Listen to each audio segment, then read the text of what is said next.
Пред точно една година започна изградбата на новиот забавен парк во Скопје, кој требаше да биде готов до крајот на 2018 или почетокот на 2019 година.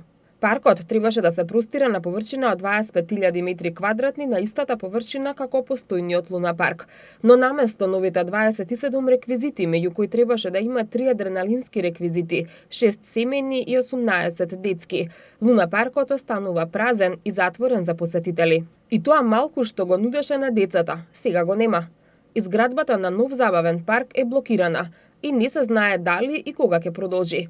Советниците од опозицијската партија во Советот на град Скопје го обвинуваат градоначалникот Петре Шилегов за стопираната изградба на Луна паркот, на што тој одговара дека Скопје нема да добие забавен парк, токму поради нивна вина. Како што образложи Шилегов, средствата наменети за изградба на Луна паркот се пренаменети за пробивање на улицата 518 во општина Газибаба, како алтернативен коридор на делница со булеварот Асном. Именно според тврдењето на градоначалникот, советниците од Советот на општина Газибаба не ја изгласале одлуката за пробивање на улицата и со тоа создале проблем за експроприација.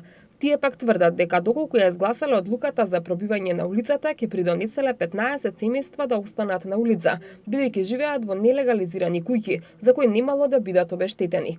Ако се зиме предвид фактот дека двата проекта се комплетно различни и се однесуваат на различни сегменти од урбаното живење, се поставува прашањето: од каде доаѓа одлуката токму со пари предвидени за забавен парк да се гради улица? Ова прашање го поставивме и до град Скопје, од каде што ни одговорија дека одлуката се уште не е ставена на гласање, но приоритет се дава на инфраструктурата пред забавата и рекреацијата. Политичкото мнозинство во општина Газибаба, кое што го сочинува ВМРО ДПМН, одби да го склучи овој договор за меѓуопштинска соработка помеѓу градот Скопје и општина Газибаба за превземање на улицата 518 и проектот на изведување на булеварот Асном со изградба на мостот да го чини овој град околу 8 милиони евра. Одбивањето, а јас нема да дозволам да стои градот во место, предпоставува заради различноста во проектирањето и несмеењето да се губи време, односно некој, за жал, свесно сака да го кочи развојот на градот Скопје, таквото одбивање нас како администрација ни наложи да се вратиме на проектот кој што е предвиден во генералниот урбанистички план. Заради таквото одбивање, наместо да вршиме експроприација на 13 до 18 објекти, градот во моментот е во постапка започната, бидејќи се испроектира. Не можеме ние да стоиме. Се испроектира. Градот во моментот е во постапка да врши експроприација на околу 120, наместо 15 објекти. Трошоците на изведба на проектот на булеварот Асном низ Керамидница во општина Газибаба, каде што ВМРО ДПМН одби да го гласа договорот со градот Скопје, нараснаа за 8 милиони евра заради одлуката на ВМРО ДПМН да не го поддржи проектот за превземање на улицата 518 и пробивање по таа траса на булеварот Асном. Јас, како градоначалник, сметам дека заради развој на градот поцелисходно е да го развиеме градот во тој сегмент што е каде што луѓето живеат во керпиџи субстандардно.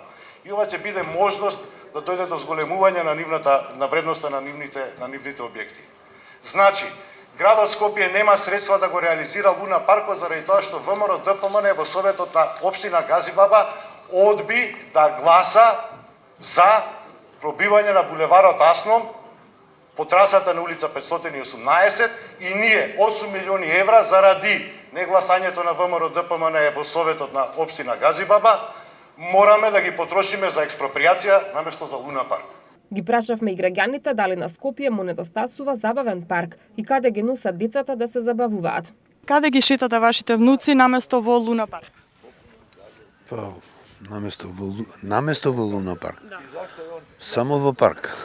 Само во парк. Исклучиво. Бидејќи ни е најблиску од домот кај што живееме. Дали ви недостасува Луна паркот? Па еве, овој пат и специјално дојдов да видам до каде е Луна паркот. Многу недостасува.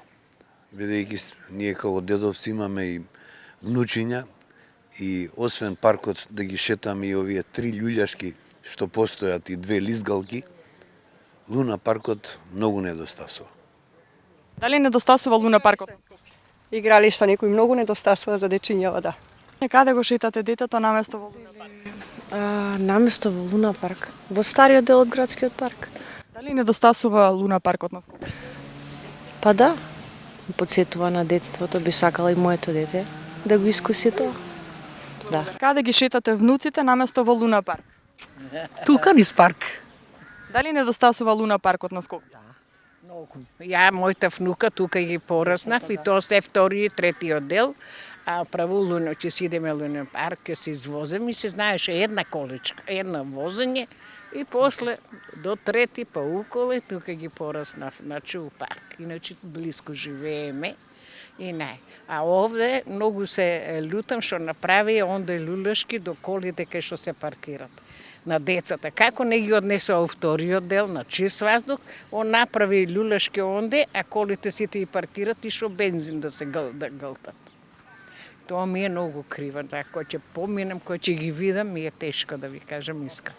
Требаше у вториот дел, па на чист воздух, сите дечиња кои се за Луна парк, кои се за таму, а не онде у паркинот, така од општината што се паркира. Дел од граѓаните како алтернатива ги посочија и вртелишките поставени на кејот на Вардар и пред Министерството за надворешни работи, за кои градот Скопје неудамна исто така најави дека ќе ги отстрани, а како причина ја наведе несоодветната локација. Поради тоа тие ќе се носат на нови локации, односно се размислува да бидат поставени во паркот во Чаир и во паркот на езерата во Аеродром. Нашата камера го посети Луна паркот, каде што забележавме градежни активности, за кои дознавме дека се прават со цел да ни се уштадат веќе започнатите градби од првичната изградба на паркот. Досега од планираните 27 реквизити набавени се само 7, кои градоначалникот Шилегов одбива да ги пушти во употреба, бидејќи според него 7 реквизити биле премалку за забавен парк. За сега, Скопје останува единствена метропола во Европа и регионот која нема забавен парк.